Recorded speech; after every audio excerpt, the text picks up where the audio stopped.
11월 21일 금요일 경건의 시간을 시작하겠습니다. 기도하겠습니다. 저의 생각과 마음을 다스리시는 하나님, 이 귀한 아침 주님의 말씀을 펼쳐 영의 양식을 취할 수 있는 시간을 허락하여 주시니 감사합니다. 저희가 세상의 염려와 육신의 피곤함을 던져버리고 오직 주님께 집중하게 하옵소서. 성령님, 저희의 닫힌 지성을 열어주시고 굳어진 마음을 부드럽게 하사 말씀이 저희 심령 깊은 곳에 씨앗처럼 뿌리내리게 하여 주옵소서. 묵상하는 가운데 하나님의 뜻을 바르게 깨달아 저희의 삶의 진리대로 행할 수 있는 능력을 얻게 하여 주옵소서. 예수님의 이름으로 기도드립니다. 아멘. 학개 1장 12절에서부터 15절까지의 말씀을 보겠습니다. 같이 읽습니다. 스알디엘의 아들 스룹바벨과 여호사닥의 아들 여호수아 대제사장과 남아있는 모든 백성이 주 그들의 하나님이 하신 말씀과 주 하나님이 보내신 학개 예언자가 한 말을 따랐다. 백성은 주님을 두려워하였다. 주님의 특사 학개는 주님께서 하신 말씀을 백성에게 전하였다. 내가 너희와 함께 있겠다. 나 주의 말이다. 주님께서 스알디엘의 아들 스룹바벨 유다 총독의 마음과 여호사닥의 아들 여호수아 대제사장의 마음과 남아있는 모든 백성의 마음을 감동시키셨다. 그래서 백성이 와서 그들의 하나님 만군의 주님의 성전을 짓는 일을 하였다. 때는 다리우스 왕 2년 6째 달 그달 24일이다. 아멘. 학개 선지자를 통해 하나님의 준엄한 질책과 명령이 선포된 이후 포로에서 돌아온 백성들은 지체 없이 놀라운 변화를 보이게 됩니다. 스알디엘의 아들 스룹바벨 유다 총독과 여호사닥의 아들 여호수아 대제사장을 비롯하여 남아있는 모든 백성이 곧바로 반응하게 됩니다. 그들은 주 그들의 하나님이 하신 말씀과 주 하나님이 보내신 학개 예언자가 한 말을 따랐습니다. 이들의 순종은 벽돌과 나무를 드는 외적인 행위에 그치지 않았으며 하나님의 말씀 권위에 전적으로 복종하는 근본적인 영적 결단으로 나타났습니다. 본문은 이들이 주님을 두려워하였다라고 기록합니다. 이 두려움은 일시적인 공포에 국한되지 않으며 하나님의 말씀의 엄중함과 위엄을 인정하고 그분의 명령을 따르겠다는 경외심 가득한 순종을 의미합니다. 특히 1장 8절에서 성전을 건축하라고 하는 메시지에 대해 과연 우리가 이 거대한 일을 할 수 있을까 하는 근심과 함께 그 명령 자체를 두려워하는 긍정적인 반응이었습니다. 지도층부터 일반 백성에 이르기까지 공동체 전체가 하나 되어 주님의 말씀 앞에 겸손히 섰던 것입니다. 백성들의 순종적인 태도는 즉각적으로 하나님의 위로와 응답을 불러왔습니다. 학개 선지자는 순종하는 백성들에게 다시 주님께서 하신 말씀을 전했습니다. 그 말씀은 바로 내가 너희와 함께 있겠다. 나 주의 말이다 라는 약속이었습니다. 이 짧지만 강력한 말씀은 성전 건축이라는 거대한 임무 앞에서 자신들의 능력과 재정적인 자원이 부족함을 근심했을 백성들에게 가장 필요한 위로와 격려가 되었습니다. 하나님이 함께 하시겠다는 약속은 창세기에서 이삭이나 야곱에게 주셨던 것과 같이 보호와 축복이 보장된 언약적 동행의 회복을 선포하는 것입니다.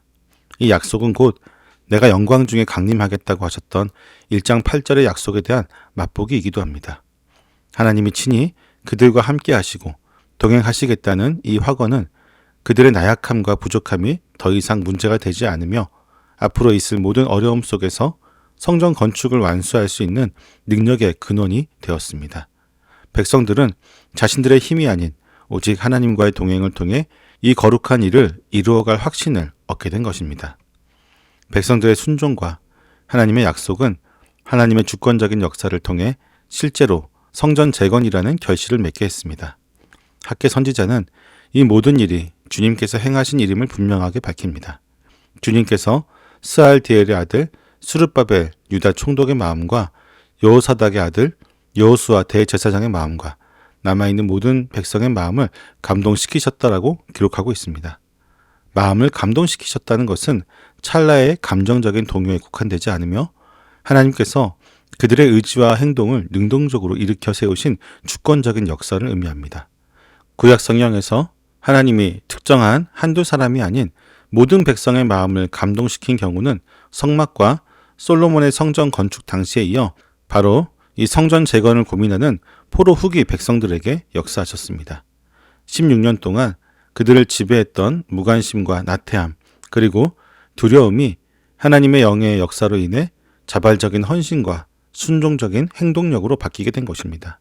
이러한 마음의 감동을 통해 백성들은 즉시 일어나 그들의 하나님 만군의 주님의 성전을 짓는 일을 시작하게 됩니다. 이 일은 다리우스 왕 2년 6째 달 그달 24일에 시작되었습니다. 학개 선지자의 첫 번째 메시지가 선포된 지 불과 23일 만에 16년 동안 방치되었던 성전 건축이 재개된 것입니다. 이는 성전 재건을 위한 자재 준비, 노동 조직, 터 정리 등 필요한 모든 과정을 거쳤음에도 불구하고 하나님의 말씀에 대한 경외심과 순종이 지체 없는 행동을 낳았고 곧바로 하나님의 능력과 동행이 가져온 놀라운 결과였습니다. 본문은 무너진 삶의 회복이 어디에서 시작되는지를 명확하게 보여줍니다. 그것은 바로 주님의 말씀에 대한 온전한 순종과 그에 따르는 하나님과의 동행입니다.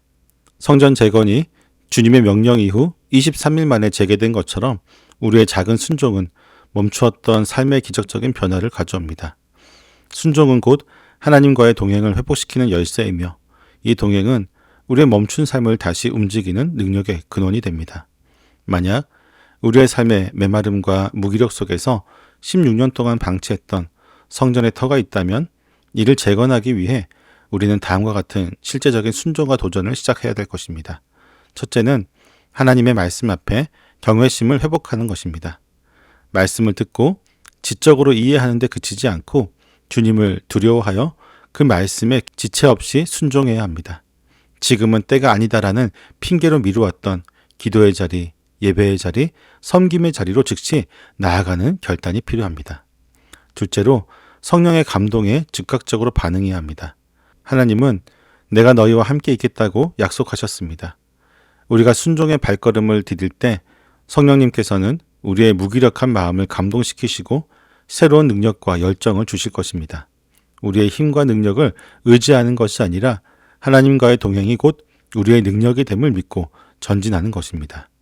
세 번째로 삶의 재건축을 통해 하나님의 영광을 경험해야 합니다. 주님의 말씀에 순종하여 우리의 삶을 다시 건축할 때 하나님은 우리의 일터, 가정, 공동체에 영광 중에 임재하시고 메마른 삶을 풍성한 동행으로 채워주실 것입니다. 우리의 순종이 곧 회복의 시작이 됩니다. 오늘 하루 하나님 앞에서 즉각적인 순종으로 그분과 동행하는 승리의 삶이 되기를 소망합니다. 기도하겠습니다. 저희와 영원히 함께 하시겠다고 약속하신 하나님, 학개 선지자의 메시지를 통해 온전한 순종이 멈춘 삶을 기적으로 다시 시작하게 하는 능력의 근원임을 깨닫게 하시니 감사합니다.